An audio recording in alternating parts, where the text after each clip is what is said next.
Welcome, ladies and gentlemen. This is Cendric with Cendric Gaming, coming to you today with kind of a little bit of a different video. This is actually going to be the first game that I live stream starting next week, I do believe, is when I'm planning on doing that.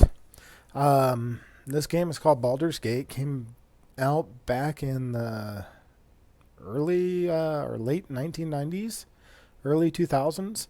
It's an amazing game. It's based off of AD&D 2nd Edition rules. So, we'll be covering all that here in this video, along with the character creation of the character that we're going to be doing our live stream playthrough with. I just kind of wanted to give you guys the ability to see the character creation without having to, suffer through it during the live stream. Just how long it can take to actually make a character in this particular game. Anyway, first things first, for those of you who don't know, I will be doing Extra Life on November 2nd with Black Shield Productions. We would love it if you joined our live streams. I'll have links to those below down in the description. You can also support my video making via Patreon. The link to that will be below down in the description. And as always, if you enjoy this video, give me a like, and if you enjoy these my channel in general, go ahead and give me a subscribe. Would appreciate it. So without further ado here, as we're going to be doing a single player game, we can do multiplayer, but I tend to enjoy single player a little bit better. I enjoy the story. So what we're going to do is select new game here, and that brings us to our character generation screen. Gender, there's only 2 options to choose from, so we're going to be doing male. And then you can choose your character portrait. There's quite a few to choose from. If you know what race you're going to play, then you can go ahead and select your portrait. Otherwise, I recommend figuring out what race you're going to play and then coming back and selecting your portrait. And just going with the default portrait, to begin with. Or you can even upload your own picture. Either way works. So we're going to go with this guy. We're going to do done. Just kind of show you what different races have. So you have humans. Humans are the predominant race in Faerun. They rule most significant empires and kingdoms in the realms. They are the most social and tolerant of races, excepting perhaps halflings. Humans may advance as any class and are also the only race that can dual class. Dual classing, what that means in AD&D rules was that you stopped advancing permanently in one class and started advancing in another class. Unlike with 3.5, pretty much any other edition of rules out there since 2nd edition, where you could, bounce back and forth between classes, dual classing in 2nd edition, 1st edition, and prior to that was all about you have to stop advancing in one class to actually begin advancing in another class. And you can never go back to your original class. Elves are, they tend to be shorter and slimmer than humans. Blah, blah. Features are finely chiseled and delicate, and they speak in, melody kind of tones. Elves are looked upon as being frivolous and aloof. They concern themselves with natural beauty, dancing, frolicking, and other similar pursuits. Their humor is clever, as are their songs and poetry. And it gives you a few of the different racial divisions. Elves have the following traits. They are 90% resistant against charm and sleep magic. They have infravision, plus 1 Thaco bonus with short swords, bows, and long swords. And what Thaco stands for is to hit armor class 0. Basically, it's what you have to roll above on the die to hit an armor class of 0. So, a little bit of fun there. They get some thievery skills, plus 1 dexterity, minus 1 constitution. And the rest of them, I'm just going to click up here and you can read them for yourselves. If you want to pause the video.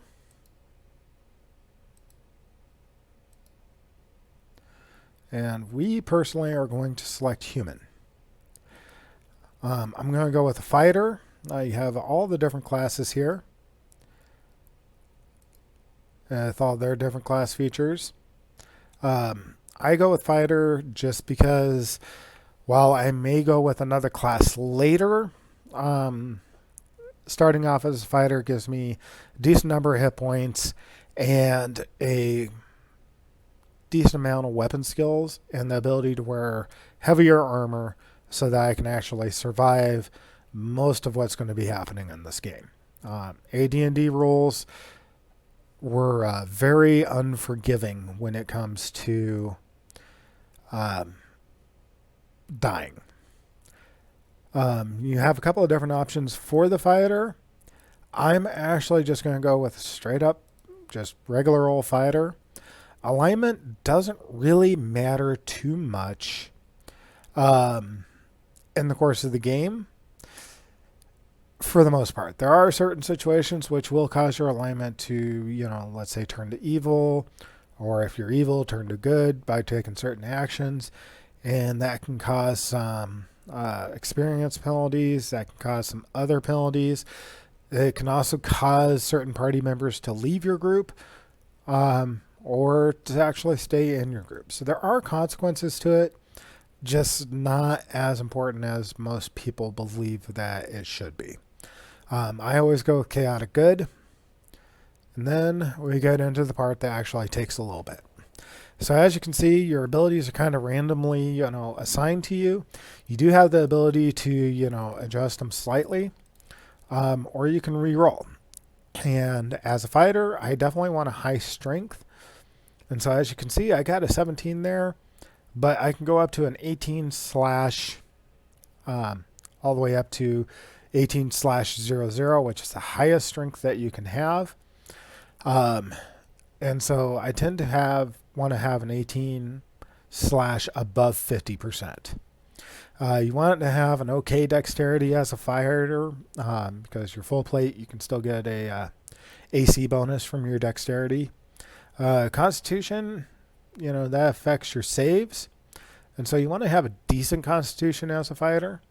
And then you want to have kind of a decent wisdom. Those 4 abilities right there basically determine how well your character survives against spells, combat, traps, etc. Your charisma is going to determine how well you do at social situations. Intelligence, not that well required for a fighter. However, it is a decent skill to have. We're going to store those rolls, and we're just going to keep rolling a little bit here. As you can see, this total roll number here, I tend not to keep anything that is below an 80, just because I want to have some ability to make adjustments as I need. And that's not too bad of 1, so we're going to go ahead and store that. And just re-roll a little bit here, see if we can get a little bit better. You can spend a long time doing this process. And there's been, back in the day when this game first came out, my first character, I spent hours actually in the character creation screen, just because I was after a specific score on my strength, and it took forever to get to that point. Nowadays, I'm not so concerned about it as long as I get, kind of where I want to be. So, it's entirely up to you guys. Some players enjoy having, weaknesses. I don't mind having weaknesses, just strength can't be one of them. So that one's actually a decent one. We'll store that because we're going to readjust a little bit here. We're going to lower our dex down to there. Going to up our wisdom. That's not too bad. So let's store that, and we'll see if we can get slightly better.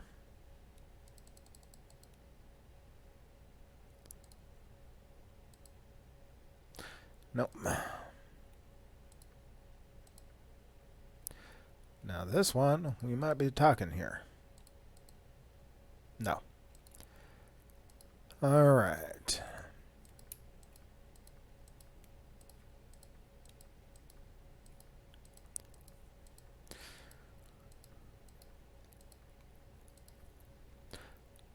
Now that happens to be a really good roll. For a total roll, that's 19. See if we actually... Ooh, that's a really good strength roll, too. Decent wisdom, decent charisma, decent intelligence. We are going to keep this, folks. Going to click done. Skills. Most common weapon in the game is a bastard sword, so we're going to put 2 skill points into that. We're going to grab the bow that we're going to run into first. Is going to be a short bow, typically. However, longbow does more damage. We're going to throw 1 skill point into short bow and a point into longbow, and we'll figure out our specialization for that later. Pick out our appearance. I always just kind of skip through this because that's kind of how your character looks in the game. And not that big of a deal. As far as voice goes, I always go with male 3 just because the way I like the way it sounds, but you do have different options for your voices. And then you name your character and done. So got a really good strength score, really good dex score, really good constitution score, decent intelligence, really good wisdom, and a decent charisma. And now we will accept this character, and we're going to pick our difficulty.